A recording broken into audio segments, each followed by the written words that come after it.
What's up? Let's make first YouTube video here at the house.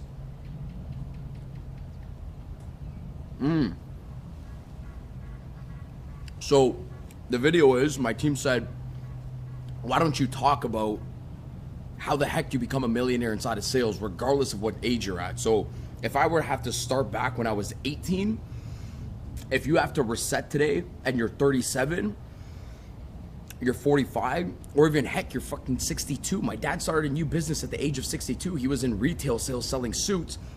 At the age of 62, he starts a new business. What the heck do you do? Well, the first thing, before even the tips, by the way, is just understanding the word that I just said. You have the ability to reset regardless of your age. That's tip number one. Okay? Because amateurs, you know what amateurs do, guys? This is what amateurs do. They freaking reset. I'm gonna tell you guys something. Amateurs reset probably once every other day. Okay, well, the day's done. Let me reset the next day. And they reset their goals once every freaking year on January 1st. A freaking professional. You wanna know what a professional is? This is what a professional does. A professional says, you know what? I'm having a shit 8 to 10 a.m. this morning. Boom, reset. I'm gonna drink another morning coffee. I'm gonna reset like it's a new freaking day. Every single win, every single loss, boom. Give yourself permission to reset. You wanna know why? Because your new customers have no freaking clue how bad 8 to 10 a.m. was. It's only inside of your own head. 8 to 10 a.m., it's only living inside of your own head. Oh, and by the way, if you smashed 8 to 10 a.m., it's also only inside of your own head. You have the, because listen to this. Imagine you smash your 8 to 10 a.m. Guess what? Winning's also inside of your own head. Your new customers have no clue. You don't walk around just being like, hey, by the way, I just made 13,000 in commissions from 8 to 10 a.m. Your new customers have no clue. If anything, you have to reset in your highs, okay? Because when you get stuck in your claps, you're gonna get stuck in your freaking smacks. That's right over my new sales game book. If anything, you must reset in your highs. You wanna know why? Because if you go into your next deal with the freaking ego, your customer's gonna sell it and they buy off your heart. They don't buy off your freaking bank account. You can't walk around with the sign in your head saying, look at my rank, look how much I freaking made. The top performers inside of this profession, not only do they know how to reset on the shit day that they had probably 4 or 5 times, but they also know how to reset 4, 5, 6, 7, 8 times throughout the day when they're freaking smashing it. Why? Because they know they got to show up to the next conversation like a baby, do their investigation, attempt 3 to 4 times in it, on an objection. Imagine you had a great freaking day, but you didn't have a killer day. You had a $1,500 day and your last call at 8 p.m. And because you're like, oh, I'm doing so good, and your last call comes on, and that last call can change the trajectory of your freaking sales career. But because on that last call, you were wearing your wins on a forehead, that customer said one objection to you. They said, no, thank you, I'm not interested. And you said, I'm already doing good. Hang up the phone call, schedule a follow-up call, boom, they never buy from you. But imagine you still had the sign in your forehead saying, I made shit today, but you're having your best day. Because the job is not how do we get back in momentum. The job is like, why did you take your foot off the freaking pedal? And you say, I'm doing garbage today. Let me attempt one more time on that objection. You attempt the second time. No, thank you, I'm not interested. Yeah, don't even worry about it right now. I don't even know if we can support you at this point. And you attempt once, and then you attempt 3 times, and then 4 times. And boom, you close that person because inside of your head today, you were broke even though you had your best freaking commission check. That's who can smashes it inside of sales. This wasn't even a part of the video. This could be a whole freaking video alone. That's a person that smashes inside of sales. You want to know why? Because that person says, when I'm in momentum, I'm going to strike while the iron's hot. And the person that compounds fucking momentum, not only do they have an exponential day, they have an exponential week, and they have an exponential month, and they have an exponential year where nobody can catch up to them. And then the next day, you don't even have to drop your wins in a freaking group chat. Your success speaks for itself. Your manager can't help to notice, but you had a $3,500 day. The $1,500 day, the way we've been like smasher day. The $3,500 day, because you still operated like you're broke when you were crushing it midway through the day. Boom, exponential win. You don't even have to fucking drop it in the group chat. I'm telling you guys one thing. Again, from my new book, The Sales Game, which is completely sold out. Some of you guys waste your winning energy. That's it. That's tip number 1. Don't waste your fucking winning energy. When you guys are in momentum and you're freaking winning, keep your foot on the fucking pedal. Don't stop the train. When you're winning, don't stop the train. If you had an amazing Friday, don't stop the train. Don't go out and celebrate on the yacht. Keep going Saturday and Sunday. If you stop the train, guess what has to happen?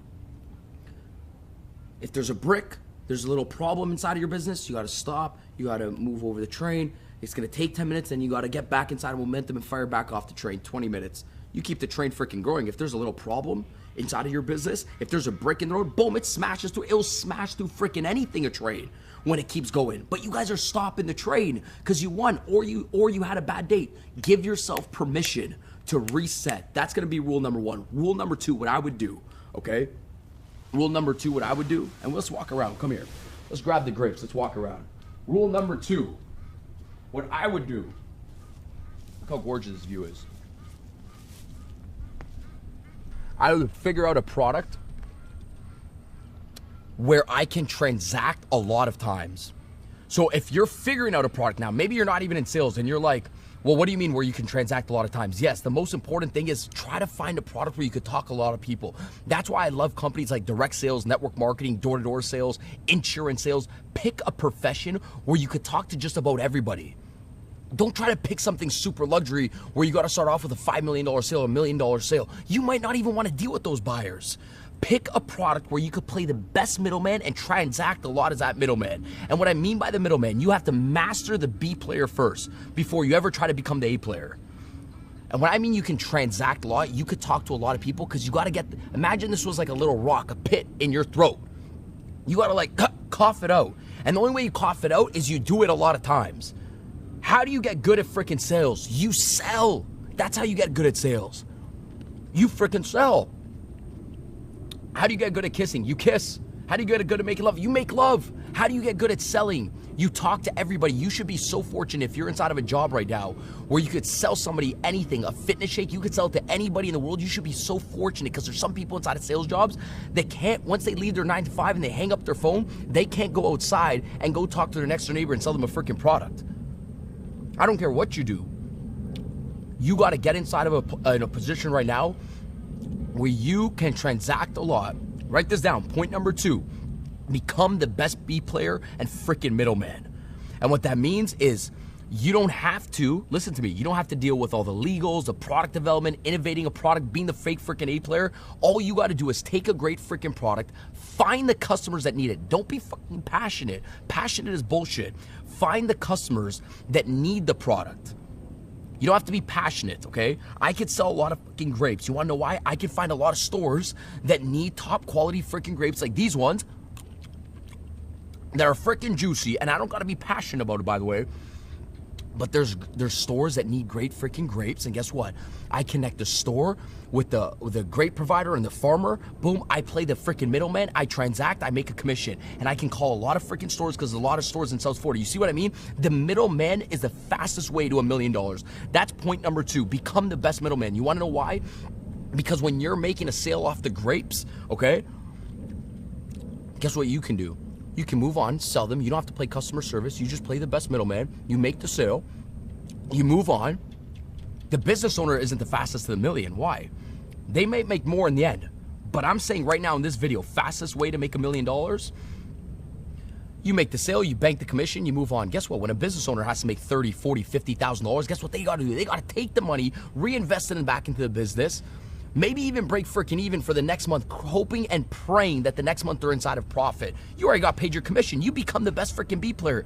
Forget all this bullshit when everybody's trying to be the A player. You have to learn how to freaking sell a low price item. Maybe I would start at the beginning. If you're in a high price item, fine, that's fine. But you have to learn how to take an item, okay, that you could sell to a lot of people, okay, and become freaking deadly at talking about your product. And all you got to do, remember, all you got to do is this. Find the 5% of people that never knew you freaking existed. That's point number 3. What? 95% of the people that you want to talk to are probably not the people that actually fucking need you. Why? Because sometimes we get inside a business and we're so, we think we got to be so passionate about this product. And that mindset, you talk to other people and you try to like force other people to become passionate about your product. But rule number 1, I said, you don't need to be passionate. You got to find a product. You think I was fucking passionate about poking holes in people's grass when I was young? And I was 15 years old and my first direct sales job was 14 years old? No, I knew people needed their grass green. I found people that wanted their grass green, that cared about having the best freaking lawn. I connected them with our freaking service. Boom, I made a freaking commission and moved on. The guy inside of my office area, okay, in our industrial area where our office is at here in South Florida, do you think he's fucking passionate about waste management? The guy has 55 trucks on the road. I think 50 plus trucks on the road. Millions in profit every single month. You think he's passionate about waste fucking management? Come on. Okay? Get away from the passion thing. Find a product that solves a freaking problem that is great and find the buyers and find the 5%. Write this down. Tip number 3. Find the 5%. What does that mean? 95% of the people that you want to talk to are probably not the people that actually freaking need you. They just have the highest rapport and intimacy with you. But the 5% are out there. What do I mean by that? Like, you might have a health shake and you want to go out into the marketplace and you're like, okay, well, let me go to Uncle Bob. And Uncle Bob doesn't give a fuck about losing weight. He's been drinking Coke for 20 years and he's not even in the mindset. He doesn't have a bike club. He doesn't have a gym membership. You might be twisting Uncle Bob's arms behind his back to buy your freaking health shake. Oh, but nobody wants to buy my health shake because you're talking to the 95% of people that will respond to you rather than saying, let me go on Facebook, Google, Instagram, find fitness trainers that are not only in a gym, but also have clients where they can try out the health shake and they become an affiliate and they can sell it to other people that are already inside. They don't know you exist, but they need you, and you focus on the 5%. Most people become broke inside of sales because they focus on the people that they could talk to fastest. No. And by the way, the people that you could talk to fastest are probably not the people that are going to write you $1 million paycheck. That's the truth. Listen to that again. Number 1, reset on the fly. Number 2, become the best freaking middleman. Number 3, focus on finding the 5% of people that don't know you exist, but they need you because the conversations will be with the stream, not against the stream. You're stream selling. You know what I mean? When you're trying to sell Uncle Bob that doesn't even give a shit about fitness, you're going against the lazy freaking river. You got to go with the river. The people that are already subscribed to yoga clubs, the people that already buy fitness products, you got to find those people and hang around those people. And that's what's going to turn you into millions inside of business. Number 1, reset. Give yourself permission to reset. Find what makes you reset throughout the day. Maybe it's a video. Number 2, make sure you're being the best middleman possible. Don't get caught up in all the bullshit where people are like, you need to make this product to make millions. No, you don't. My first million was made as a sales rep. 1099, independent contractor. Third thing. Promise you this. Third thing. You ready for this? Focus on the 5%. That's it. Subscribe to the channel. I'll see you guys soon. Love you guys.